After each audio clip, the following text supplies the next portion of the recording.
The subcommittee will be in order. Welcome to the first fiscal year 2025 hearing for the Subcommittee on Commerce, Justice, Science, and Related Agencies.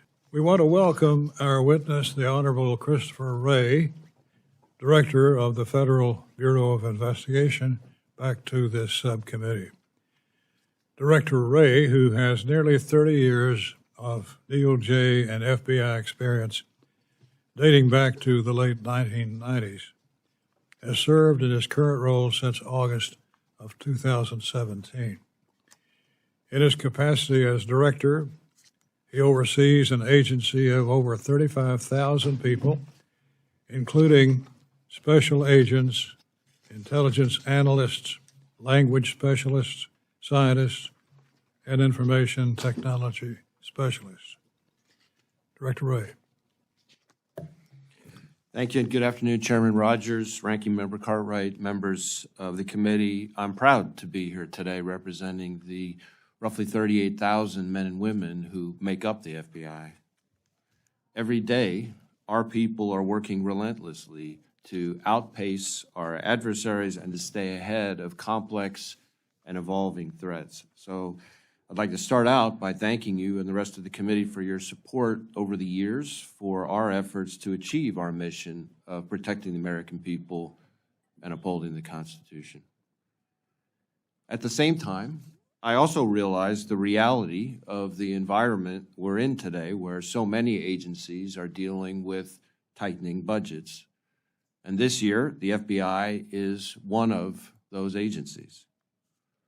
With our fiscal year 2024 budget having now come in almost $500 million below what the FBI needs just to sustain our 2023 efforts. And candidly, this could not have come at a worse time. When I sat here last year, I walked through how we were already in a heightened threat environment. Since then, we've seen the threat from foreign terrorists rise to a whole nother level after October 7th. We continue to see the cartels push fentanyl and other dangerous drugs into every corner of the country, claiming countless American lives. We've seen a spate of ransomware and other cyber attacks impacting parts of our critical infrastructure and businesses, both large and small. Violent crime, which reached alarming levels coming out of the pandemic, remains far too high and is impacting far too many communities. China continues its relentless effort to steal our intellectual property and most valuable information. And that is just scratching the surface. As I look back over my career in law enforcement, I would be hard-pressed to think of a time where so many threats to our public safety and national security were so elevated all at once. But that is the case as I sit here today. And while we have always found ways at the FBI to innovate and make the most with what we have, this is by no means a time to let up or dial back. This is a time when we need your support the most. We need all the tools, all the people, and all the resources required to tackle these threats and to keep Americans safe. So to take each of those in turn, the tools, the people, and the resources. First, an absolutely indispensable tool that Congress can give us in our fight against foreign adversaries is the reauthorization of Section 702 of the Foreign Intelligence Surveillance Act. It is critical in securing our nation, and we are in crunch time with our 702 authority set to expire next week. So let me be clear, failure to reauthorize 702 or gutting it with some new kind of warrant requirement would be dangerous and put Americans' lives at risk. Second, we need people. And I will stack the FBI's workforce up against anyone, anywhere, anytime. They are innovative, they're efficient, they're relentless, they're professionals, they're patriots. And we have been fortunate at the FBI in recent years that our recruiting has gone through the roof. Americans are applying in droves to devote their lives to a career with us protecting others. But we need more positions to be able to bring all the good people we can to the fight, certainly not fewer. Now is not the time to cut back, it's time to lean forward. And third, we need resources, which you will see in the 2025 budget request that we're here today to discuss. So we need funding to protect America from terrorism. I touched on this earlier, but there was already a heightened risk of violence in the United States before October 7th. Since then, we've seen a rogues gallery of foreign terrorist organizations call for attacks against Americans and our allies.